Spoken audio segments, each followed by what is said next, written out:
Olá, meu amigo, olá, minha amiga, que prazer recebê-lo, hein? Hoje a gente está iniciando a disciplina de neurofisiologia, onde você vai compreender as estruturas anatômicas e o funcionamento, dessas estruturas, assim podendo atuar na sua clínica, lá na sua prática clínica, psicológica, de modo muito mais fundamentado pela ciência. Você vai perceber que é uma aula introdutória, na qual todos os conceitos, todas as ideias, elas não poderiam ser abordadas. Isso seria praticamente impossível. Porém, elas serão rapidamente visualizadas no que diz respeito principalmente às questões mais importantes. Eu quero que você perceba que nessa aula introdutória a gente vai dar bastante atenção no que toca à anatomia e à neurofisiologia dos neurotransmissores mais interessantes no dia a dia prático e clínico nosso, tá bom?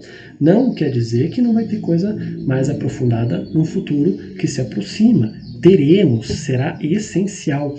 Todavia, nessa aula introdutória, você vai ter essa questão aí abordada, de modo mais generalista, tá bom? A anatomia que a gente vai abordar, ela é uma anatomia um pouco aprofundada. Então você vai perceber que eu vou focar, vou discutir, vou apresentar a fisiologia que eu vou falar para você. Na realidade, ela toca a neurobiologia. O que é essa neurobiologia?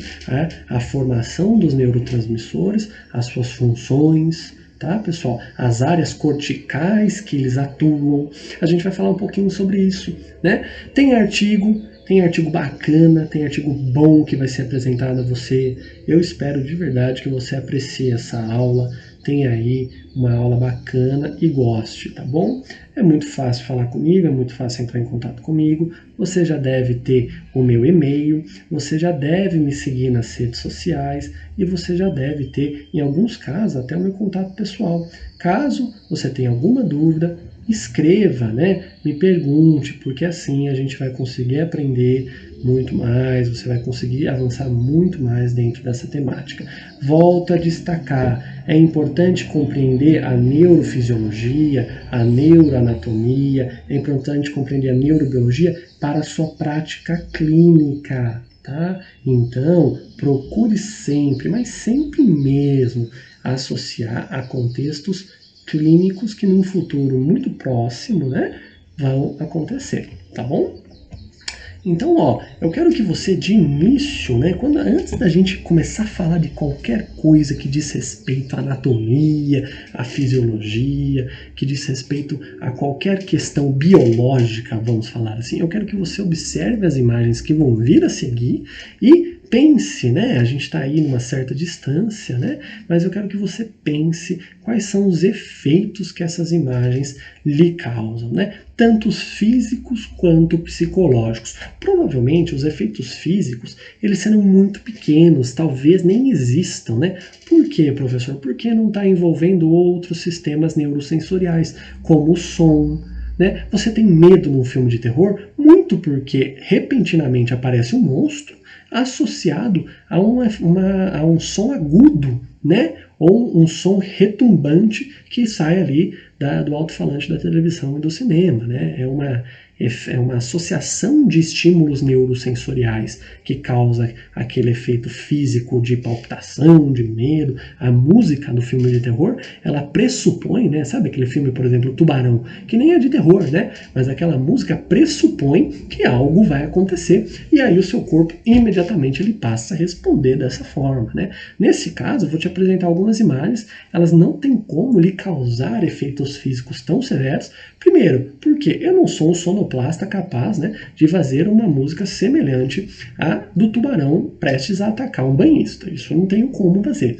E no segundo ponto, você está vendo isso em slide, num contexto científico, você não está relaxado no cinema, tranquilo. Porém, eu quero que você faça um esforço aí para perceber essas questões, tá? Então, ó, a primeira imagem, depois a gente vê essas duas, tá? Mas a primeira imagem é uma imagem, né? Na verdade, é um quadro pintado, né? Por Jean-Léon Gérôme, lá no ano de 1896, onde ele intitulou A Verdade Saindo do Poço. Eu quero que você olhe bem para essa imagem, perceba qual é o sentimento que essa imagem lhe traz. Ah, eu vou contar a história, né, que dizem que está envolvida com essa imagem. Acredita-se, né, que esta mulher, que é a verdade, né, pessoal, a ilustração da verdade, ela possuía uma roupa muito bonita, uma roupa muito bela, né? E um dia a mentira, que andava nua, convidou ela para tomar um banho junto. E o que aconteceu? A verdade, ela aceitou tomar um banho com a mentira. E ao entrar no poço, elas ficaram conversando, ficaram juntas e um belo momento a verdade acabou se distraindo. Nessa distração, a mentira saiu do poço e roubou as roupas da verdade, deixando a verdade nua. Né? É uma ilustração, é uma pintura belíssima, muito bem feita, mas que pressupõe, né, uma relação bastante interessante, principalmente com os nossos valores, no que diz respeito, né, à verdade ser algo nu, né, algo que não esconde de fato algum aquilo que venha a ser, tá? Então aí eu quero que você observe essa imagem, se for o caso, pause o vídeo para que você possa observar com bastante atenção e observe a imagem do rosto, né, a expressão que ela está, né, enfim. E aí a gente segue na sequência, tá bom? Agora, nesta outra imagem aqui de Peter Paul Rubens, né, Saturn, Jupiter's father divorced one of his son, né, lá de 1636 a 1638, né, essa imagem aí, ela foi pintada, ela é uma imagem que já evoca outro sentimento, né, pessoal? Eu vou pedir que você novamente, se for o caso, pause o vídeo, né? Porque eu falando ao fundo pode incomodar, né? Inevitavelmente pode incomodar você. Então, se for o caso, pause o vídeo e observe essa imagem, né? Onde Saturno, né? Para alguns, né, algumas linhas religiosas acreditaram até que fosse o demônio, né, está devorando seu filho Júpiter, vamos dizer, né? E você percebe claramente na qual esse indivíduo, esse senhor, então vamos falar assim, ele devora, ele está consumindo aqui a região do peitoral, né, dessa criança. É uma imagem que, se você observar com bastante atenção, ela também pode remeter alguns sentimentos a você aí, tá bom? Então, se for o caso, você pausa o vídeo e observa. Agora, essa outra aqui, The Nightmare, lá de 1781, pintada por Henri Fuseli, ela é uma imagem muito interessante. E eu quero te convidar a fazer uma reflexão. Em algum momento, essa imagem pode até chegar a arrepiar você, caso você esteja prestando bastante atenção na aula, né? Em algum momento, durante toda a sua vida, você já deve ter dormido, né? Você deve dormir todas as noites. É claro, se você é uma pessoa mais noturna, você deve dormir durante algum momento do dia, vamos dizer assim. Mas em algum dos seus sonos, né, em algum dos seus cochilos, você percebeu que mesmo você despertando, você não conseguia movimentar o seu corpo. Já teve essa sensação? Se você já teve essa sensação de você despertar, acordar, mas ainda assim não conseguir abrir os olhos e nem movimentar nenhuma parte do corpo, você pode lembrar então desta imagem na qual o autor, o artista, né, pintou esta condição. Você percebe claramente um pequeno diabo, né, deitado sobre esta dama, e ela não conseguiria se movimentar. O pesadelo seria, né? É claro que essa imagem, se você já passou por essa condição e você olhar atentamente, ela vai te remeter a algo também semelhante, nem que seja algo engraçado, né? Porque você sabe muito bem que isso aqui é uma ilustração, é uma pintura muito bem feita, né? Todas muito bem feitas, né, pessoal? Isso é válido destacar, todas excelentemente muito bem feitas. Entretanto, você pode rir porque agora você vai se lembrar disso todas as vezes que você acordar. É claro, Se você acordar no meio da noite e lembrar dessa imagem, talvez você sinta um pouquinho de medo, né? Mas não vamos aí incentivar essa questão. Apenas observe e veja quais são os efeitos que essas imagens lhe causam. Já já a gente vai começar a falar da neuro, né, da neurofisiologia, e aí a gente vai ter essas correlações bem interessantes. Agora, passando de imagens de ilustração, né, que podem causar uma certa aversão, podem causar um certo desconforto, a gente vai ver duas imagens deliciosas, né, duas imagens que nos remetem aí coisas muito boas, né, momentos maravilhosos, vamos dizer assim. Ó, que bela casquinha, né? Você já se imaginou, então, lá na praia, né? Ou, no caso, casquinha é mais comum a gente consumir no shopping, né? Você passeando lá no shopping, né? Você toma uma casquinha com aquela pessoa que você gosta, você troca uma ideia com ela, né? Olha que bacana. Isso já deve estar te causando alguma coisa. Se você está com fome nesse momento, você vai olhar provavelmente para cá. E aí, se você gosta de pizza, né, que eu já conheci gente que não gosta, raridade, mas se você gosta de pizza, ao olhar essa bela fatia que está sendo removida aqui da pizza toda, você imediatamente deseja posicionar o seu prato. Né? Isso aqui também te causa alguma coisa, também lhe causa algum sentimento. Né? Então, provavelmente é um sentimento melhor do que as imagens anteriores. Olha, essas outras imagens aqui, elas também são interessantes, né? Onde você percebe, aqui, a princípio, o nosso cérebro, ele demora um pouco para identificar, mas quando a gente percebe que isso aqui é um lábio, isso aqui são dentes incisivos, a gente rapidamente identifica que é um beijo, né? E, provavelmente, né, tem tudo para ser um beijo, na qual esse casal aqui que está se beijando está apreciando bastante, né? E o que isso lhe causa? Quais são as sensações que essa imagem estão lhe trazendo? Aqui eu trouxe duas ilustrações também, né? De um casal, né? Se amando no momento íntimo deles. Quais são as sensações, né? O que o seu corpo pode expressar, o que os seus sentimentos podem expressar diante dessas imagens aqui, né? É claro, se você comparar o primeiro quadro com o segundo quadro, com esse terceiro quadro, você vai falar assim, não tem como comparar. Cada uma dessas coisas, elas são totalmente diferentes, elas são completamente antagônicas em algum momento. Perfeitamente, você coloca de um modo muito interessante. Mas para a neurofisiologia, você vai perceber uma coisa, que os sentimentos, eles são extremamente importantes, né, de uma perspectiva biológica. Você vai perceber também que a expressão de sentimentos, ela pode ser observada em aspectos somáticos. Professor, eu nunca ouvi falar. O que são aspectos somáticos? Eu vou grifar aqui para você. Ó. O que são aspectos somáticos? Aspectos somáticos, meu caro amigo e minha cara amiga, são manifestações físicas. Né? Então, a expressão de sentimentos pode ocorrer, né, muito frequentemente, quando a gente não está tentando contê-los, em manifestações físicas. Isso é um ponto muito interessante e muito válido que a neurofisiologia se concentra também, tá?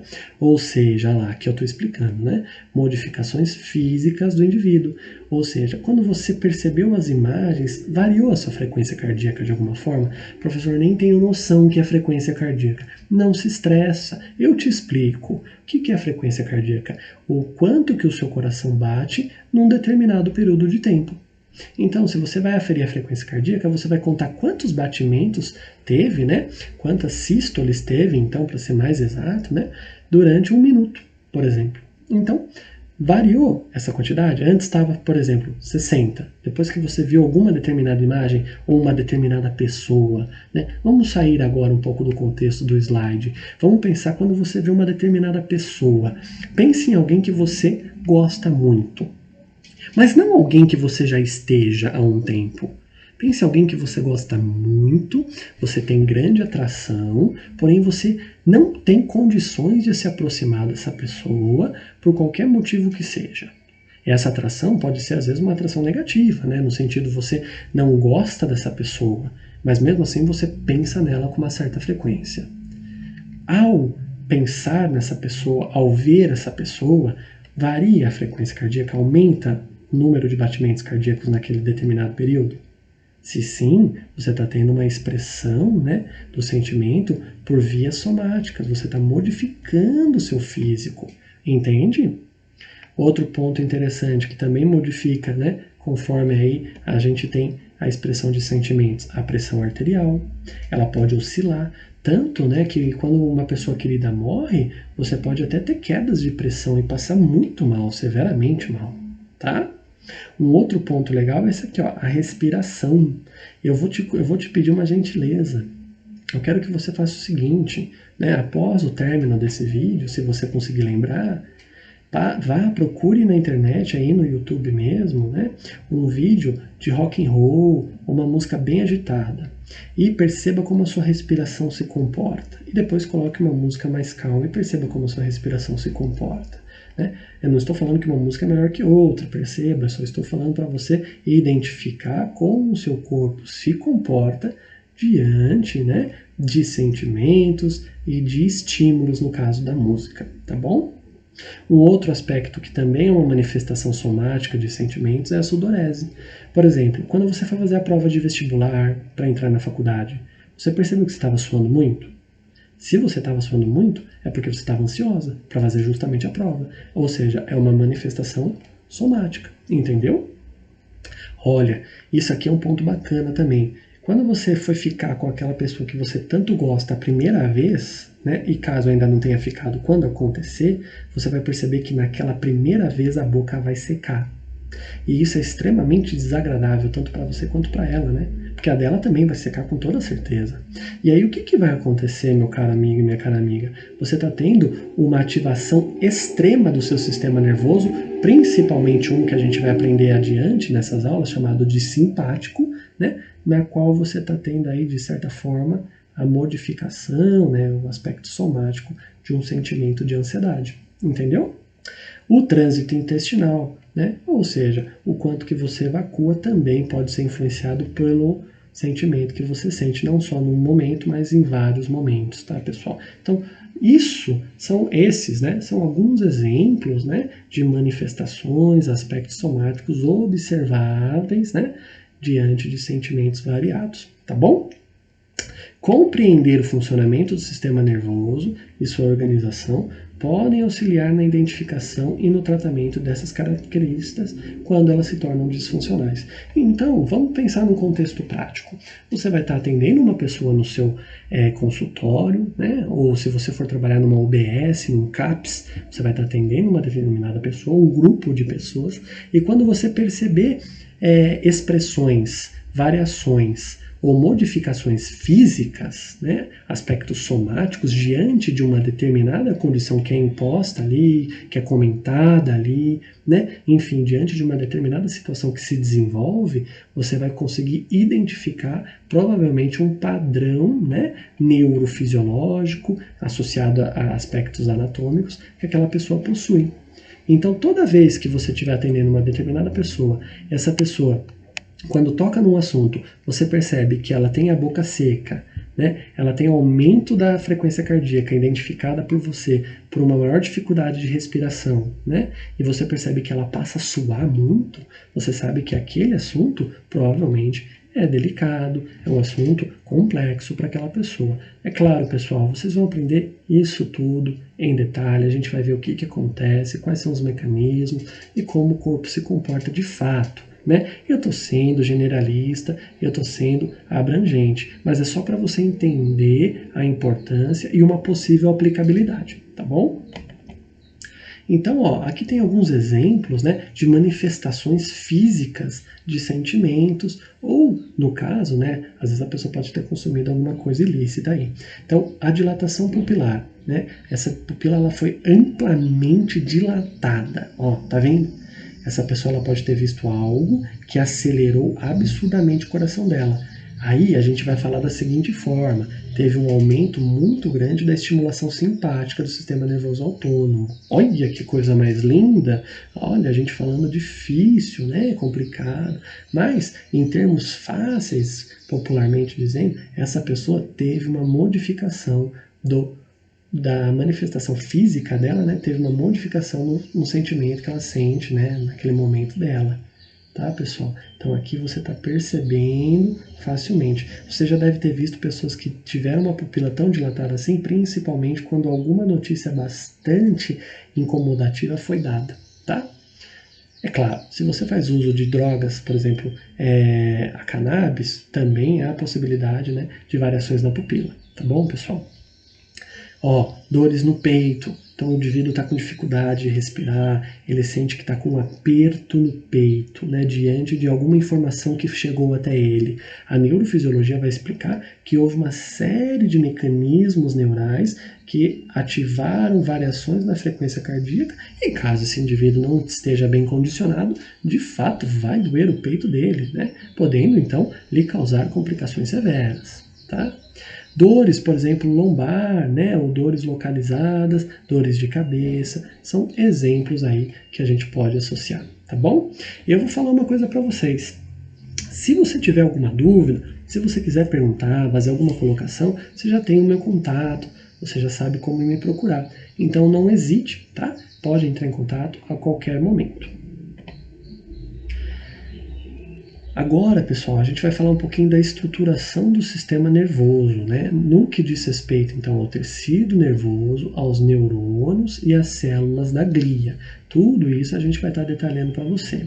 Eu quero que você perceba o seguinte, que durante a evolução dos metazoários, ou seja, dos animais aí que a gente consegue identificar, né, do reino animalia, você vai ter dois sistemas que coordenam as funções vitais. No nosso caso, a gente vai estudar o sistema nervoso, tá? Mas não tem como você desvincular o sistema endócrino. Não tem como, tá bom? Então eu quero que você perceba o seguinte, o sistema nervoso e o sistema endócrino, eles agem junto para a coordenação das funções vitais. Então, se você observar com bastante atenção o seu cachorro, o seu gato e você vai perceber que existem às vezes determinados padrões de comportamento, né, determinados padrões aí de respostas que você vai ter, que são controlados tanto pelo sistema endócrino quanto pelo sistema nervoso para todas essas espécies que eu falei, cachorro, gato e você, tá? E além de tudo isso, a gente tem um parentesco bastante próximo quando comparado, por exemplo, aos tulicados, né? Mas não é o caso, a gente não está estudando biologia, biologia evolutiva, né? E nem zoologia. O que a gente estuda neste momento, e o que eu quero que você se concentre absurdamente é tecido nervoso, o sistema nervoso e o sistema endócrino, eles são os responsáveis por coordenar as funções vitais nos metazoários. Isso inclui a espécie humana, tá bom? Isso inclui a espécie humana. E como a gente foca no sistema nervoso, né, o tecido, ou melhor dizendo, o sistema endócrino eu falo um pouco menos, porque é aula de neurofisiologia, tá? Mas eu falo um pouquinho. Como a gente foca no sistema nervoso, a gente vai aprofundar a partir de agora, beleza? O sistema nervoso, né, ele acha-se distribuído pelo organismo. Isso aqui é um ponto importante. Então você consegue observar nessas ilustrações, né, que o sistema nervoso ele não é apenas formado pelo cérebro, né, pelo cerebelo, pelo tronco encefálico, pela medula. Você percebe que o sistema nervoso ele possui nervos que alcançam até as extremidades, né, do corpo. E esses nervos eles são fundamentais, porque o que acontece aqui, por exemplo, vai ser identificado, enviado até aqui ou às vezes até aqui, e quando chega aqui há a percepção do que está acontecendo. Aqui também às vezes acontece a percepção, tá, pessoal? Mas há a percepção. E aí você sabe, pô, velho, eu não posso mais colocar a mão sobre a chapa quente, porque daí vai me queimar. Entendeu?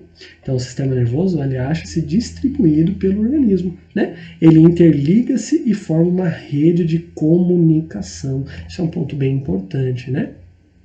O sistema nervoso, então, ele forma uma rede de comunicação e essa comunicação, se interrompida por conta de um acidente de carro, vai afetar diretamente aquela área, tá, pessoal? Então, isso daí também é um slide que merece aí você estar copiando esse trecho. Volto a dizer, se está muito rápido, você pode pausar, voltar um pouquinho, tá? E copiar.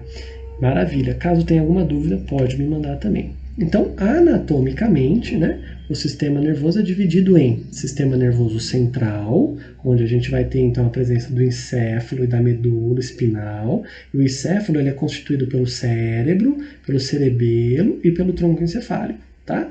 E o sistema nervoso periférico, né? Onde você vai ter então a presença de nervos, gânglios e terminações nervosas, tá? Os nervos eles podem ser cranianos e espinais, tá? E os gânglios, eles nada mais são que agregados de corpos celulares dos neurônios. Isso aqui a gente vai estar estudando em detalhes mais adiante, tá bom? Então, ó, anatomicamente você pode dividir esse sistema de comunicação que está organizado em todo o corpo em duas áreas, né? Em dois padrões, vamos dizer assim, em duas estruturas gerais. O sistema nervoso central, onde você tem a presença de encéfalo e medula espinal, né? E o que é o encéfalo, professor? O encéfalo é o cérebro, mais o cerebelo, mais o tronco encefálico, tá? E o sistema nervoso periférico, onde você tem a presença de nervos, de gânglios e de terminações nervosas. Então aí você tem, né, uma classificação e uma sistematização muito válida, muito bacana para você conseguir compreender. Nós, no nosso estudo da neurofisiologia, nós nos concentramos muito, né, principalmente voltado para a psicologia, que é o caso aí que a gente está estudando em detalhes, né, meu caro amigo e minha cara amiga. A gente se concentra muito em sistema nervoso central, tá? Muito, muito, muito, muito. Mas, por exemplo, se a gente estivesse num outro curso, né, na fisioterapia, a gente ia estudar muito também o sistema nervoso periférico, né? E um outro ponto muito válido que eu acho aí destacar para você é o seguinte: essa divisão ela é meramente didática, tá?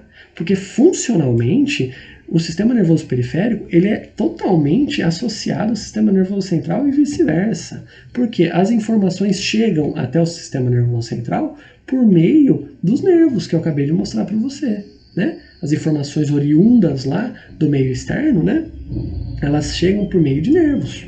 E quando você chega lá no sistema nervoso central, o encéfalo e a medula espinal, eles fazem diversas atividades, eles têm diversos neurotransmissores, né, no encéfalo, que vai coordenar uma resposta, que para chegar até o músculo, por exemplo, né, tem que passar por nervo também, tem que passar por gânglio, né? Então você consegue perceber que essa divisão ela é meramente, né, didática, pedagógica, para facilitar aí a memorização também, tá? Mas funcionalmente, não, tá? Funcionalmente, esses dois sistemas nervosos aí, vamos dizer assim, eles formam apenas um, que é o sistema nervoso, tá bom? Você não vai gostar nem um pouco de lesionar um nervo, porque ele é menos importante do que qualquer outra coisa. É claro, se você lesionar um encéfalo, provavelmente você vai morrer, né? Um nervo você consegue sobreviver, mas pode ser que ao lesionar um nervo você tenha severos comprometimentos da sua qualidade de vida, tá bom? Então assim, você consegue perceber essa divisão, é uma divisão bacana, importante, usual demais, mas em termos práticos, meu amigo, quando você estiver atendendo na sua clínica, você deve lembrar que as manifestações somáticas, elas envolvem todo esse complexo aqui, tá bom? Então, o tecido nervoso, né, que é o que forma o sistema nervoso, né, apresenta principalmente dois componentes principais. Então, professor, eu não estou entendendo. Antes era sistema, agora é tecido. Você pode explicar? É claro que eu posso explicar. O sistema nervoso, ele é formado pelo tecido nervoso, tá? O sistema nervoso, ele é formado pelo tecido nervoso. E o tecido nervoso, ele tem dois componentes principais, os neurônios e as células da glia, ou células gliais. Já o sistema nervoso, ele tem uma classificação anatômica em sistema nervoso central e sistema nervoso periférico. Então aí você tem essa estruturação, né, da biologia do sistema nervoso, tá bom, pessoal? Então, ó, o tecido nervoso, ele tem dois componentes, os neurônios, né, que daí a gente já vai estar falando das funções, enfim, da região, e as células da glia, que também a gente vai estar falando das funções. Então, esses componentes, eles vão estar onde, professor? Eles vão estar tanto no sistema nervoso central, como, né, dependendo da região do neurônio e tal, no sistema nervoso periférico, tá bom? Isso aqui é um ponto importante que pode ficar confuso para você, e aí eu estou explicando detalhadamente. O tecido nervoso, então, pessoal, ele possui neurônios e células da glia, né, que vão formar, né, o sistema nervoso, que pode ser sistema nervoso central ou periférico. Os neurônios, eles têm a função de recepção, transmissão, processamento de estímulos, né? Eles liberam neurotransmissores e outras moléculas, olha isso aqui, ó, informacionais, né? Então, isso aqui é um ponto muito bacana, né? Eu acho isso aqui muito legal. Por quê? Não a capacidade de grifar, tá, pessoal? Eu acho muito legal essa questão de moléculas informacionais dos neurônios. Os neurônios, então, eles liberam neurotransmissores que transmitem, ó, palavra transmissores, né? E moléculas que informam. E isso, às vezes, é reconhecido externamente como algum sentimento, né? Então, por exemplo, quando o indivíduo ali está triste ou ele está bravo, há uma série de neurotransmissores e moléculas informacionais acontecendo no cérebro dele que dão a ele aquela condição. E aí, meu caro amigo, alguns psicofármacos eles vão atuar exatamente aqui, ó, nesses neurotransmissores e nessas moléculas informacionais, fazendo com que haja um bloqueio. E aí o cara não sente mais aquele sentimento. Olha que coisa mais interessante, né? Legal, eu acho muito legal. Os neurônios, né, eles possuem corpo, então aqui agora é a estrutura deles, tá, galera? Eles possuem corpo, que também pode ser chamado de pericárdio, possuem dendritos, né, e axônio, beleza? Os neurônios, eles também podem ser considerados multipolares, bipolares e pseudo-unipolares. Então aí você tem também uma classificação de organização, né, a anatomia do neurônio, vamos dizer assim, né, e a morfologia dele, tá bom? O que são neurônios multipolares, professor, bipolares e pseudo-unipolares? A gente já vai ver já adiante, tá bom, pessoal? O que é o pericárdio, dendrito e axônio? Já vamos ver adiante, não se estresse, tá bom? E as células da glia? Elas têm outra função. Você percebe que aqui a função é de liberação de neurotransmissores e moléculas informacionais.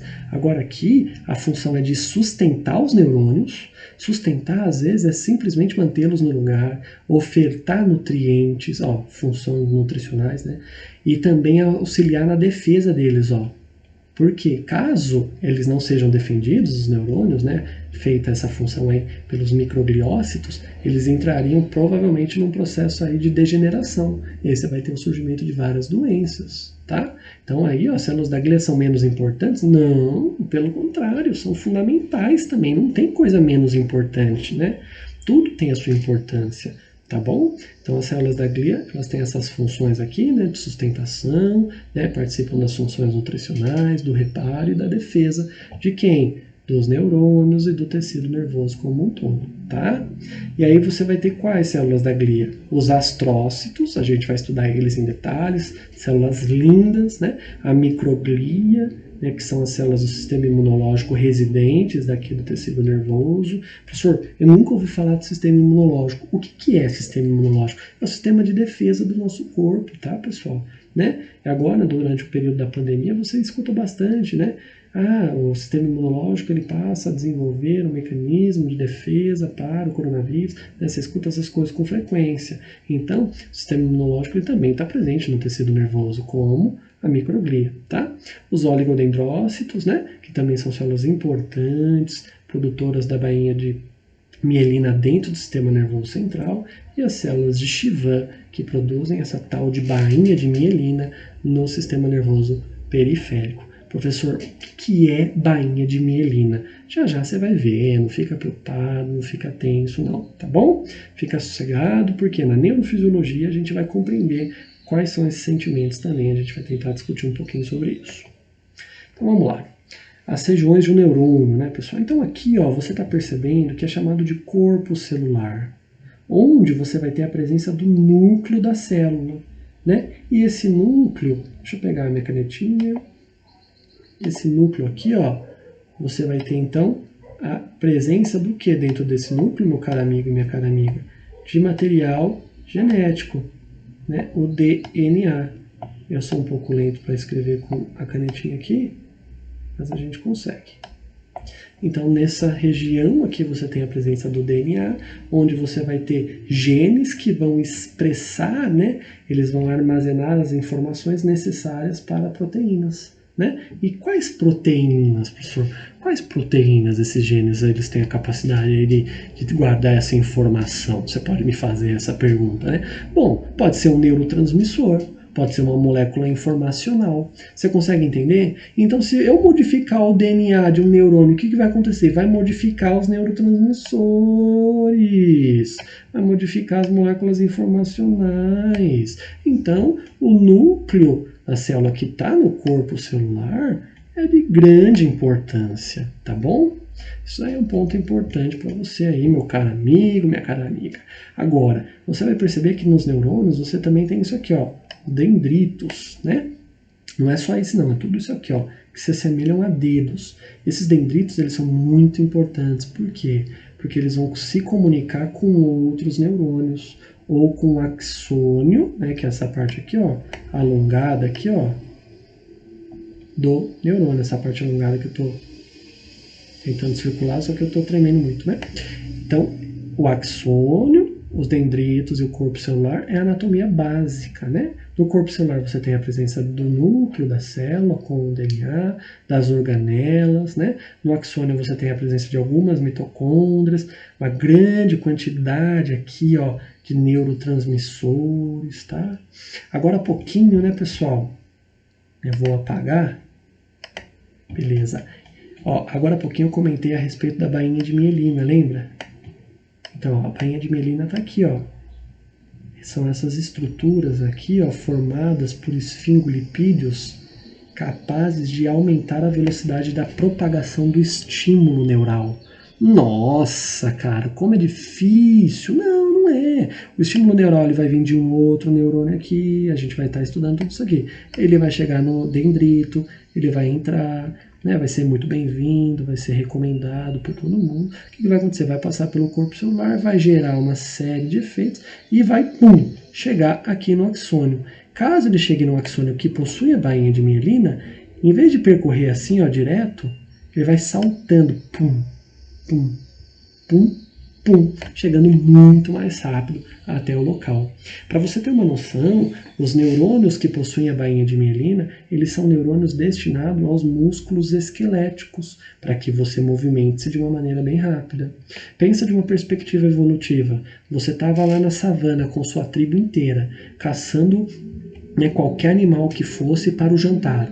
E de repente você é surpreendido, né, por um outro animal, sei lá, um tigre, que está nas suas costas. Você precisa contrair muito rápido os seus músculos, porque senão, meu amigo, inevitavelmente você vai virar o jantar do tigre. Consegue compreender? Porque os neurônios que se destinam aos músculos, eles possuem a necessidade de um transporte, né, da informação extremamente rápido, né? É claro, eu estou tendo essa nossa primeira aula de modo bastante tranquilo, bastante simplificado, para você gostar, né, ficar amigo aí da neurofisiologia. Agora, as células da glia a gente já vai ver de uma outra perspectiva, né? Aqui, ó, a gente está vendo o neurônio de novo, ó. E aí você vê a microglia, que são as células de defesa, elas vão atuar onde? Na defesa, exatamente, tá? Então, caso alguma bactéria chegue até aqui, são elas que vão defender. Se chegar, vai ser altamente prejudicial, tá, pessoal? Mas, supondo, né, elas estão aqui para defender. Caso tenha algum fragmento de célula necessário aí de reparo, elas vão reparar, enfim, tá bom? Os astrócitos são células importantes para a nutrição do neurônio, né? Porque eles estão conectados lá no vasinho, vai estar passando uma artériazinha aqui, por exemplo. Eles se conectam e transportam os nutrientes para os neurônios para manter a vida do neurônio, entendeu?